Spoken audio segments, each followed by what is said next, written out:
Welcome to The Pulse, where we delve deep into the issues and ideas that are shaping the future of education.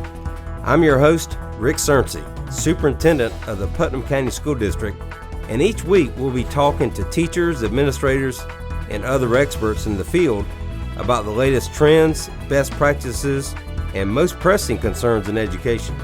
Whether you're a teacher, a parent, or just someone who cares about education, this podcast is for you. So sit back, relax, and let's dive into the pulse.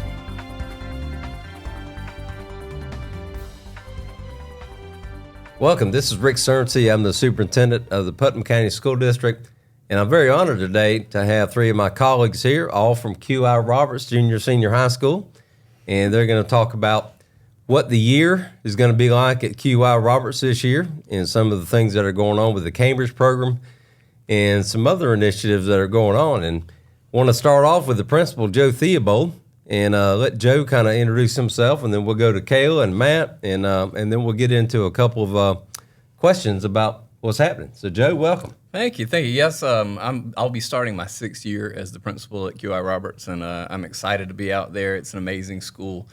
We've been doing some fun things. So this school year is going to be, I really do believe it's going to be the best one yet. We've got some new folks out there, new faces. We'll miss the old folks that have moved on, but we're excited about the opportunity for this year. Absolutely. That's great. Thank you, Joe. Kayla? So my name is Kayla Davis, and I'm the art teacher at QI Roberts. I also teach global perspectives and as well as a new class, nutrition and anatomy and physiology. So I'm very excited for this year as well. Yeah, welcome, Kayla. Matt? Hey, I'm Matt Bergen. I've taught at QI for, I think this is my 7th year now. Been in the district for a long time. And I teach currently, it seems to change a little bit each year. I teach 10th grade English and AICE general paper, and this year I'm teaching world history as well. So great. It's good to have all three of you, and I can't wait to hear some of the things that are happening there. And a lot of the cutting edge stuff usually starts off at QI Roberts, and then other schools pick it up. And so I'm really anxious to find out kind of what's on your horizon, Joe, if you'll start lead us off on some things that you're looking forward this year. Absolutely. First off, just on a personal note, I'm excited. I've got my daughter's going into 9th grade, so she's a high schooler, and so that's going to be super exciting. She'll be in both of these folks' classes, and that should be a good time. We'll bring you on again semester time, see how that's working out for you. Put the pressure on everybody here. But I'm also looking forward to, a couple of years ago, I team taught with Caitlin Bowes, a U.S. history course for seniors.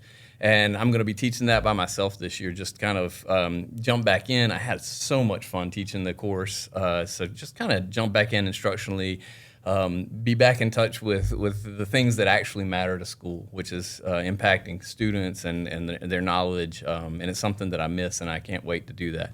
Another exciting opportunity, we're seeing our engineering program grow, and we're just getting off the ground with some intro to engineering coursework. For our younger students, we've been offering the robotics, we've been offering Embry-Riddle with the aeronautics and aerospace, but this year we're transitioning even further into just kind of a broader range of engineering activities because so many of our students kind of do go into those science and technology fields, and so we want to offer the whole thing. Cambridge in general is a great liberal arts, traditional humanities program to create a well-rounded student, and I feel like we have to be very mindful to also bring up our engineering, also bring up our mathematics and our science, and so that's something that I'm super excited about getting off the ground this school year. It will be different. And actually, I think we talked about it in other podcasts, but we actually had an engineering camp this summer, 3-week camp. A lot of our students who are aspiring to be engineers went to that camp, and the big thing they did was they actually constructed 2 electric vehicles. Mm-hmm. So I thought that was kind of cool, and maybe that will encourage a lot of those kids to go into engineering. So that was the point from that. So Kayla, I know you've been at QI Roberts for some time and very familiar with Cambridge. So tell us some things that you're looking for this year. This is my 10th year at QI Roberts, and I am very excited because, for one, not only do I get to teach a really fun class because I'm the art teacher, but I also get to teach a nutrition class, and so that's very exciting for me. it's a special interest of mine, and so I'm glad to be able to share that with the students. So what are some stuff in your nutrition class? What are some stuff they might be learning? So the goal would be for the students to learn how nutrition affects different parts of the body. So, for example, when you eat certain foods, where does it benefit you? Does it benefit your brain? Does it benefit your heart or other organs, et cetera? Very good. Now, is that something that students could possibly, are there majors out there? I'm sure there are, Oh, where yeah. that might be something they could focus on in college? Oh, yeah, for sure. For one, the health field is a growing field, and it's becoming more and more of an interest for the younger generations. And most kids have an interest in nutrition, but they don't know where to start with it. Mm-hmm. And so, yeah, they can go to college. They can get a major in nutrition. And it sounds like, especially with this generation, that might be something that might be a burgeoning field as they get into it, as more of this generation is really looking for better nutrition and that type of thing. So that's very interesting. Thank you for sharing that. And Matt, I know you've been at QI, you said 6 or 7 years? Yep, this is my 7th year. Yeah. I've got it nailed down. So what are some things that really come to mind for you as far as you enter this year? And I know, whether it's your teacher responsibilities or, after school or whatever the case might be, what are some things that really stand out? Last year, I had a really heavy course load. I was teaching algebra. I was teaching 10th grade English, which is these are all graduation requirements, as well as general paper, which is an AICE course, and media studies. And I asked Mr. Theobold, I love general paper in 10th grade English for some reason, even though I took the brain test yesterday and it says I'm not that. I heard about that test. Heard about it. It's really cool. So this year I get to teach along with, proper high school English. I get to teach world history, and it's going to be, I'm so excited about the kids building some background knowledge before they hit these upper level history courses. That's super exciting to me. Also, my youngest son, Lucas, will be a senior this year. So, wow. Yeah. That's amazing. Yeah, so all 3 of my kids have gone through QI Roberts Cambridge program, and so trying to figure out what to do with this last one. And I actually taught back in the day, of course, world history, 10th grade world history, and American history, and I loved it. And I can certainly appreciate you wanting to go back and be a part of that. Since I taught, we've added a little more history to it. So Some things have moved forward. yes, they have. But I love it, and really, I love every time I taught a class. I always talked about current events. Right. I always wanted to connect current events to what's happening in history because there's always that connection. So let's talk about Cambridge a minute. And I know, Cambridge has been a very successful program in Putnam County, and of course we've expanded that to Crescent City. So somebody that's listening right now for the first time and is really not familiar with Cambridge, and there may be some people out there, tell me what is the advantage, or if their student wanted to apply to be in the Cambridge program, what are some things that you might share with them, Kayla? Well, I would just say that, for one, it's the best option. It's going to give them the most advantage when they go to colleges or universities after high school. And so it offers, like Matt was talking about, the classes can be challenging to students who, they need to explore a little bit more information. And so the classes are going to be at a college level, and that will allow the students to have an opportunity in high school to learn at that college level and sort of gain that experience before they go to college. Mm-hmm. With a safety net and a safe, exactly. still high school nurturing environment, not the, you don't Thrown to the wolves. Right. And I'd like to add too, beyond that, once they have their 7 credits that they need, they'll get their AICE diploma, and that allows them then to get their Bright Futures, which will cover their college or university expenses. Right. But I will say that as a Cambridge trainer, one of the nice things that I like about working for Cambridge is that I feel as though their trainings are very inclusive to different learnings, and let's just say, as a visual learner, I like to have a visual whenever somebody's teaching me information. If you're just talking to me, it's not there. I have to see it. And So for me, it actually has made me a better teacher, being a trainer for them, because it allows me to think more about the whole and constantly getting them to that metacognition that we want and reflecting back on, okay, what have I learned? What do I need to still do? And I think overall that can be applied to all classes. Absolutely. So I personally think that it is the best option, and it is an excellent program. And I think that it is a need really here. And I'm glad that our school offers it and that we have many success stories with it. Absolutely. And you know, any of you can answer this, but Joe, especially being the principal there for the last this your 6th year there? This will be my 6th year, yes. What have you seen, and y'all jump in, but what have you seen? Have you seen the transition from when you started at QI Roberts as far as Cambridge goes? Maybe some of the programs that have been offered, some of the data that has, I mean, y'all have been a solid A now for some time, and but what are some other data points that you can say, you know, we since I've been there, we have achieved or we are achieving this? Yeah, absolutely. So over the years, what we've seen is that the number of our students who are getting their AICE diploma, it peaked a couple of years ago right after COVID at like 90% of our students who are getting the Bright Future Scholarship. So that's, you know, all of your tuition paid for at a state university or college. We're definitely seeing really high pass rates in our coursework because not only do they pass the course, but they need to pass the exam as well. And we've seen those pass rates improve, and we've kind of fine-tuned what our offerings need to be, where we see students are successful at, where we see students are interested in. We offer things based on teacher interests, and so Kayla's interested in nutrition. Matt taught way too many tested courses, and so let's try this new thing to benefit our students at the end of the day. And by trying different things and offering different coursework, we're seeing even more and more success, especially when it comes to those pass rates, when it comes to making sure that our students are in a position to move on to college more prepared.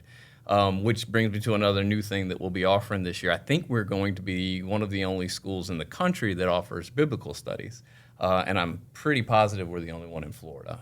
At last time we checked, and that's a course that kind of carries over from what our basic humanities coursework is, building to our students. Then they go in to take classical studies, and they study ancient Greek and ancient Rome, and then this biblical is kind of that next step of that, you know, kind of the foundational ideas of our culture and of learning in general. And so I'm excited that we're offering that this year, and it will be a first time. And, you know, like any market economy, it's either going to go really well or we're going to have to move it on down the line. And so I'm looking forward to seeing how that goes as well. Well, from a historical perspective, I think understanding what's happening in the Middle East right now could have a lot of, parallels to what you get in biblical studies. I mean, understanding the basis of that, really goes into what's happening right now. So. Oh, absolutely. And the coursework for the history course that I'll teach, you couldn't teach the Cold War at a better time in the last 20 years, understanding what's happening with Ukraine and Russia. But I agree completely that there are tons of current parallels. The teacher, our classical studies teacher, sent me a book to read about Alexander the Great going to Afghanistan. And it's the kind of... I said, well, people my age really do appreciate the thought of Afghanistan's a troublesome spot. And Alexander learned that, and the British learned that, and the Russians learned that, and eventually we had our own experience as a country with that. And so it's that kind of linking the past and the present. That's what humanities is all about, because people are just people. Whether it's 2,000 miles or 2,000 years that separate us. In reality, we're the same. It's really interesting that, there's a focus on communism now, because when I started teaching in the early 80s, one of the required courses in Florida was Americanism versus communism, because it was really, we were in the middle of the Cold War and all that kind of stuff. And I remember showing the film Animal Farm. That was a big part of that. So it's really interesting, especially with Ukraine, that we're kind of circling back there again. Yeah, and people really need to understand that perspective, because if you don't understand history, you're doomed to repeat it, right? Absolutely. Matt mentioned something a few minutes ago, just talking about, your own child being there and all that, and and Kayla was talking about the interest and how students really, doing the problem solving and that type thing. If you're a parent looking at this podcast, how would you describe, generally speaking, and this could be all of you, how learning goes on with Cambridge students? And I've been to those classes, and I can see that. But how would you describe that classroom and the way they interact with maybe some of your prior classes that you've taught maybe in other areas, other schools? And I just noticed there's a subtle difference there, but how would you describe that? I think every Cambridge class, there's a rhythm to all of the classes. And once you have taught a Cambridge course, you start to understand that whether I'm teaching high school English, or I'm teaching art, AICE art, or I'm teaching environmental science, there is a common thread that flows through those in the way that the students are assessed and the expectation. And so throughout each class, the instructors are somewhat unified in the way they tackle course content and are very specific and prescriptive with what they're looking at and what they know they need to put in front of the students to get there. I think I want to go back just a little bit, if I can. Sure. When I talk about being selective and prescriptive, Mr. Theobold was talking about biblical studies, and Ms. Davis was talking about the health class. All of that came about from an interest survey that was conducted last year. Of students or teachers? For the students. Mm-hmm. So Mr. Theobold talked to teachers asking what they would be interested, what are some things, pie in the sky, what would you like to teach? And then a survey was sent out to students to see if there was enough interest to build these courses. And why we're able to do that is many of the teachers that are teaching AICE courses have taught more than one AICE course. Mm-hmm. And that goes to what I was saying at first, is once you have taught more than one AICE course, you start to see, I understand how this works. And you can look at courses that maybe you've never taught and apply that to it and say, kids might really love this. You know what I mean? I don't have to be scared because I know how to approach the structure of a Cambridge course. And so for my own children, once the kids figure out how things work within a proper AICE Cambridge course, they feel comfortable. It's almost like they feel safe in knowing this is how this course is going to progress. And it's done. My oldest two are at University of Florida, and they, of course, University of Florida and college is challenging, but there's never been anything that has been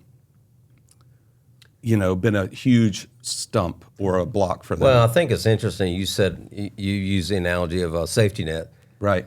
I would venture to say a lot of those former students who have gone on to very intensive classwork in a university might say, I really appreciated the safety net or the opportunity if we did fail, or there was always that nurturing do after support. the fact. After the fact. After the Not fact. in the situation. Yeah. Not at the time they didn't understand it or appreciate it. But then, And the thing that in what Matt's I think Matt's getting at is that in order to pass a Cambridge exam, you have to defend a position, and that's really what it boils down to. And so what it really looks like is that if you don't teach your class, and if the students don't engage in a class where they're having to take a position and then defend it and understand it well enough and understand opposition to that defense of their position, they can't be successful. And if you think about what the world is going to require of our students, it's going to require critical thought. It's going to require thinking on your feet, thinking on your toes, understanding kind of what the issue is, and then understanding, too, that there are lots of different ways to tackle it. And that's what Cambridge is built around, as Kayla was saying, as far as just programmatically what makes it so great. And so, yeah, I think that's kind of the difference that you can see.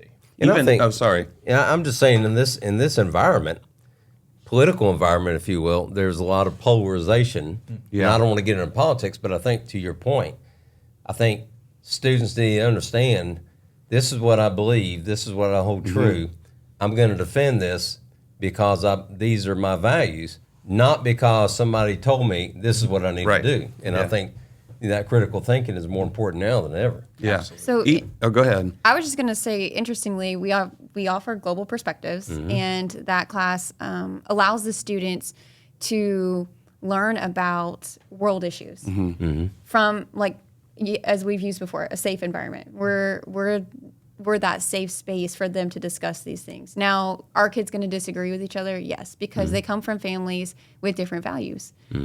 But we teach them how to do the research into these different ideas and let them decide for themselves. So that's where the critical thinking piece comes in.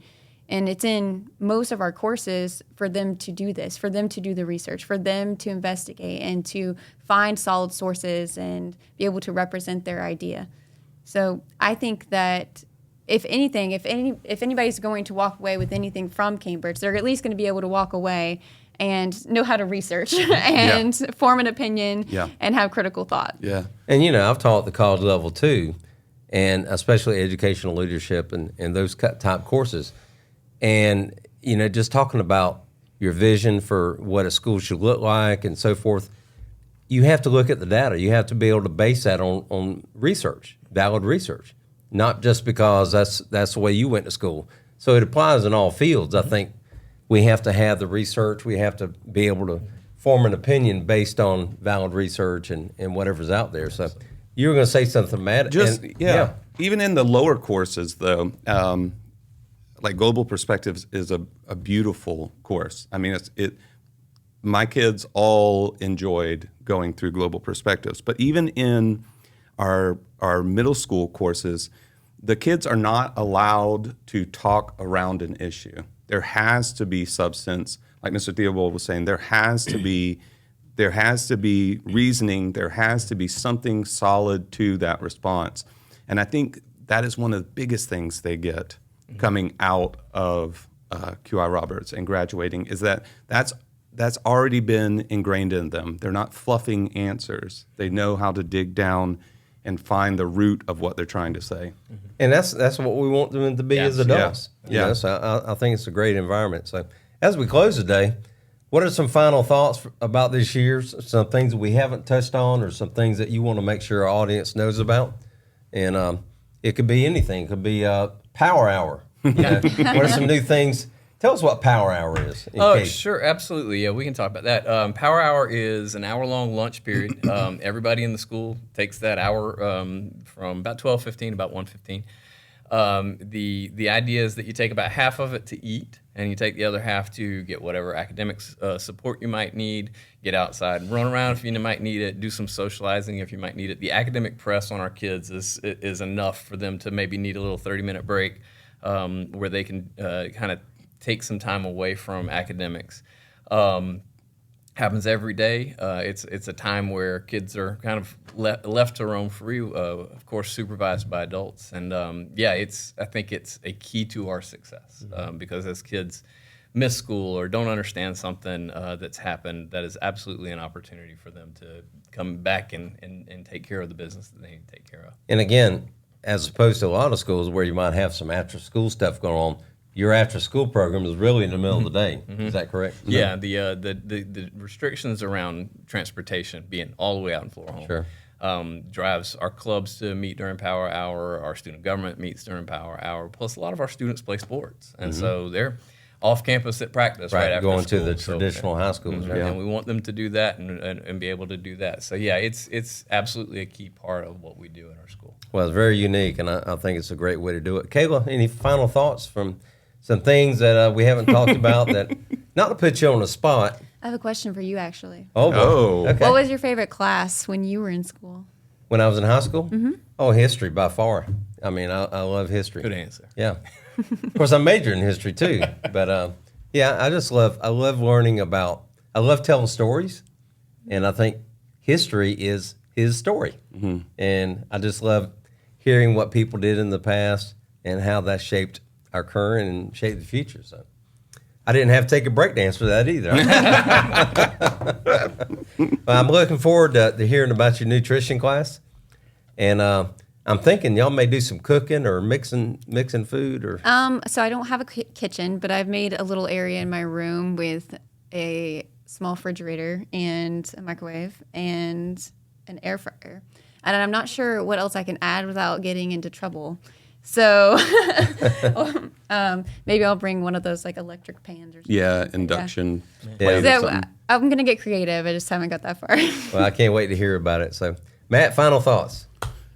I texted Mr. Theobold yesterday afternoon once I got home. I said today was a really positive day, and there's just a positive, forward thinking vibe going on right now, and I'm excited. I don't know if I told y'all, or told you, Dr. Surrency, but this is my 24th year, and I'm so thankful. Everything I teach from now on, it needs to be new. I want to just keep. I want to by the time I'm finished, That's a I want subtle hint, I want to Mr. be Theobold. solid on my history. Last year I got solid on my algebra, so just looking forward to That's another awesome. good, positive year. And a case in point, I was actually at your school today, and we took a photograph with the faculty. Yeah. And Mr. Theobald and I sat on the front row, and there was a method to the madness because when they took the photo, all the faculty held up a picture of Mr. Theobald. So that's the kind of stuff you can do with the boss, right, and get away with it. Yeah. Of course, his wife works out there too, so I've got a feeling she probably was behind some of that. She might be behind some Yeah. of it. But yeah, we do have fun. And, That's great. It's easy to go out there for sure. And when you got to make a tough decision, you can do that. But people that have fun and enjoy where they're at, do a good job. And as I always say, when the big people are happy, they make sure the little people are happy, right? Amen to that. Yeah. Yes, sir. Well, thank you guys for being here, and I've really enjoyed our conversation. We probably went a little bit long, but that's okay. That's what we do here. So thank you for tuning in, and we'll see you on our next podcast.